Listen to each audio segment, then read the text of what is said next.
நாயன்மார் வரிசையிலே ஒரு தனி சிறப்பு பெற்ற நாயன்மார் ஒருவர். பிறப்பால் பிராமணராக இருந்தாலும் நம்பி நமி நந்தி என்பதுதான் இவர் பெயர். பின்னாட்களில் நமி நந்தியடிகள் நாயனார் என்று போற்றப்பட்டார். திருவாரூருக்கு பக்கத்தில் ஏமப்பேரூர் என்பது இவர் பிறந்த ஊர்.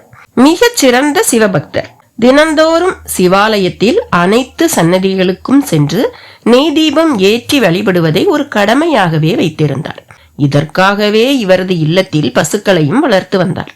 பசுவின் பாலை கடைந்து வெண்ணெய் எடுத்து அதை உருக்கி நெய்யாக்கி அதை ஒரு பாத்திரத்தில் எடுத்துக்கொண்டு நடந்தே திருவாரூர் வந்து அந்த தியாகேசனை வழிபடுவதற்கே இந்த பிறவி என்று நினைத்தவர் இவர். ஆனால் ஒரு நாள் சோதனையாக அவர் எடுத்து வந்த நெய்ப்பானை வழியில் விழுந்து உடைந்து அவ்வளவு நெய்யும் மணலில் கலந்துவிட்டது. அதுவும் திருவாரூர் கோவில் வாசலிலேயே. நமி நந்தியாரை அந்த சம்பவம் ரொம்பவே பாதித்து விட்டது. அன்றைய விளக்கேற்றும் திருப்பணிக்கு ஊறு நேர்ந்து விட்டதாகவே இருந்தாலும் பிச்சை எடுத்தாவது திருப்பணியை முடித்தே தீருவேன் என்று நினைத்தவர் நெய் வேண்டி அருகில் உள்ள ஒரு வீட்டிற்குள் புகுந்தார். அது ஒரு சமணர் வாழும் வீடு. அவரோ நமி நந்தியை பார்த்து கிண்டலாக, உமது சிவனுக்கு எதற்கையா தனியாக நெய் விளக்கு? அதுதான் அவனது கையிலேயே ஒரு தீச்சட்டி இருக்கிறதே என்று பேசியது மட்டும் இல்லாமல், நெய்யும் இல்லை எண்ணெயும் இல்லை, உமது சிவனுக்கு சக்தி இருப்பது உண்மை என்றால் குளத்து நீரை எடுத்துச் சென்று ஊற்றி விளக்கு எரித்து வழிபடு பார்க்கலாம் என்று சீண்டியும் விடுகிறார். நமி நந்தியடிகளுக்கோ இதனால் பெரிதும் கோபம் வருகிறது. இந்த மனிதருக்கு என்ன ஒரு செருக்கு இருந்தால் நான் வணங்கும் பரம்பொருளாகிய அந்த ஈசனையே கேலியாக பேசி தண்ணீரை ஊற்றி விளக்கு ஏற்றேன் என்று சொல்லியிருப்பார். இது எனக்கு விடப்பட்ட சவால் அல்லவே. இது எனக்கான ஏளனமும் அல்ல. இந்த உலகின் ஒவ்வொரு அணுவினுக்குள்ளும் இருந்து ஆட்டி வைப்பவன் அவன்தானே. அதனால் சமணர் வடிவில் கேள்வி கேட்டதும் அவனாகத்தான் இருக்க வேண்டும். இந்த கேள்விக்கு பதிலை இனி கூற வேண்டியவனும் அவனே என்று நினைத்தவர் கண்ணீர் மல்க அவர் அந்த தியாகேசனின் திரு சன்னதியின் முன் சென்று நிற்கிறார். எதிரில் லிங்க ரூபத்தில் அந்த நடராஜன். அப்போதுதான் நமி நந்தியடிகள் காதில் அந்த அசிரீரியும் ஒலிக்கிறது. நந்தி, ஏன் கண்ணீர் சிந்துகிறாய்? சமணன் சொன்னபடி குளத்து நீரால் விளக்கேற்று. நீ ஏற்றும் விளக்குகள் அவ்வளவும் விடிய விடிய எரியும் என்று ஒலித்து அடங்கியது. நமி நந்திக்குள் அப்படி ஒரு பரவசம். அப்போதே ஒரு குடத்தை தூக்கி கொண்டு திருக்குளத்தை நோக்கி ஓடுகிறார். ஓடிய வேகத்தில் திரும்பியும் வருகிறார். கோவில் விளக்குகளில் அந்த நீரை ஊற்றி விளக்கை ஏற்ற முயல்கிறார். அவரை பலரும் ஒரு பைத்தியமாகவே நினைத்து பார்த்து கொண்டிருந்தார்கள். ஆனால் என்ன விந்தை! ஏற்ற ஏற்ற ஒவ்வொரு விளக்கும் நெய் விளக்கு போலவே பிரகாசத்துடன் எரிய தொடங்கியது. ஈசனின் கருணையால் குளத்து நீரும் எண்ணெயாயிற்று. விஷயம் அந்த சமணர் காதுக்கும் போயிற்று. அவர் வந்து பார்த்ததும் அவர் முகம் கருத்து போனது. நமி நந்தி அவர் எதிரிலேயே 1க்கு 10 விளக்கை ஏற்றி வைத்தார். அவை எல்லாமும் எரிய தொடங்கியது. தண்ணீரில் விளக்கை ஏற்றி ஈசன் கருணையை பெற்ற நமி நந்தி அடிகள் முன்னால் சமணர்கள் தலை குனிந்து நின்றனர்.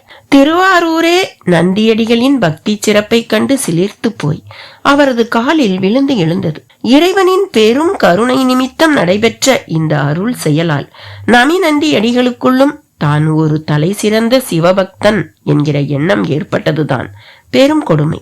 அதாவது நமி நந்தி தன்னை ஒரு ஆச்சாரிய புருஷராக நினைத்து கொண்டு மிகுந்த ஆச்சாரத்திலும் தன்னை ஈடுபடுத்திக் கொள்ள தொடங்கிவிட்டார். ஒரு நாள் அவர் திருவாரூர் சென்று தியாகேசனை வணங்கிவிட்டு வீடு திரும்புகிறார்.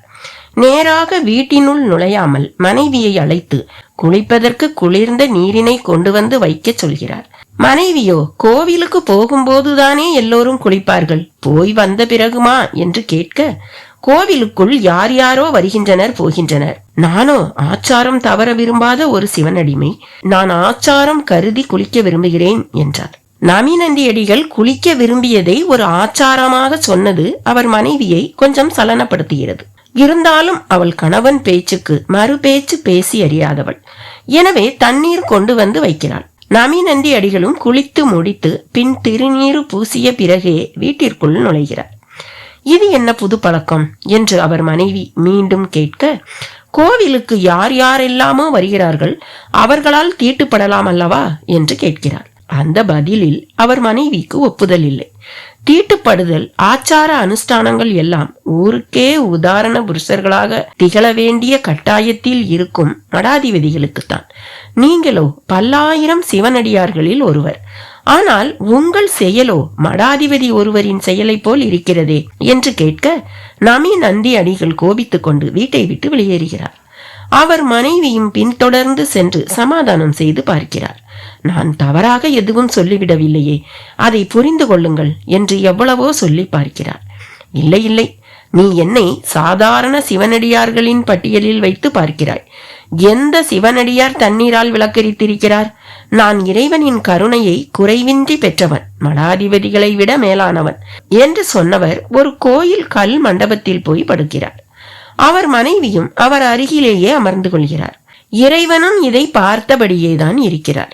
கல் மண்டபத்தில் படுத்த நமிநந்தி அப்படியே உறங்கியும் விடுகிறார். அவர் கால் மாட்டிலேயே அவர் மனைவியும் கண்ணயர்ந்து விட்ட நிலையில் நமிநந்தி அடிகளின் கனவில் இறைவன் தோன்றுகிறார். நமிநந்தி, நாளையே நீ திருவாரூர் செல். அந்த மண்ணில் நடமாட முடிந்த அனைவரும் சிவனடியார்களே. அவர்களில் எவரும் எதாலும் தாழ்ந்தவர்களோ தீட்டுடையவர்களோ இல்லை. என் ஆலயம் வரும் எறும்பும் பரம்பொருளுக்கு இணையானது என்பதை நீ நாளை உணர்வாய். சிவனடியார்களில் பெரியவர் சிறியவர் என்பதே கிடையாதப்பா என்று சொல்லிவிட்டு மறைகிறார். அடுத்த நொடியே கண் விழித்த நமிநந்தி அடிகளும் காலடியில் கிடந்த மனைவியை எழுப்பி தான் தவறு புரிந்துவிட்டதை சொல்லி மனைவியுடன் திருவாரூர் நோக்கி நடக்கத் தொடங்குகிறார். பொழுது விடியும் தருவாயில் திருவாரூருக்கு வந்து சேர்ந்த அவர் எதிரில் அந்த ஊரில் வாழ்பவர்கள் மட்டுமல்ல, ஆலயத்துக்குள் வருவோர் போவோர் அவ்வளவு பேரும் பொலிவுள்ள தேவர்களாகவே கண்ணுக்கு தெரிகிறார்கள். அப்போதுதான் நமிநந்தி அடிகளுக்கு இறைவன் மேல் இருந்த பக்தியில் அடியவர்களை பேதம் பிரித்து பார்த்த பேதமையே புரிகிறது. இறைவா, என்னை மன்னிப்பாயா? உன் நாமத்தை சொல்பவன் இனி ஒரு போலியானவனாக இருந்தாலும் அவனையும் நான் உனக்கு இணையாக பார்ப்பேன். அடியார்களில் பேதமே பார்க்க மாட்டேன். உண்மையில் அடியார்களில் பேதம் பார்த்த நானே கடைநிலையைச் சேர்ந்தவன் என்று சொல்லி கண்ணீர் விடுகிறார்.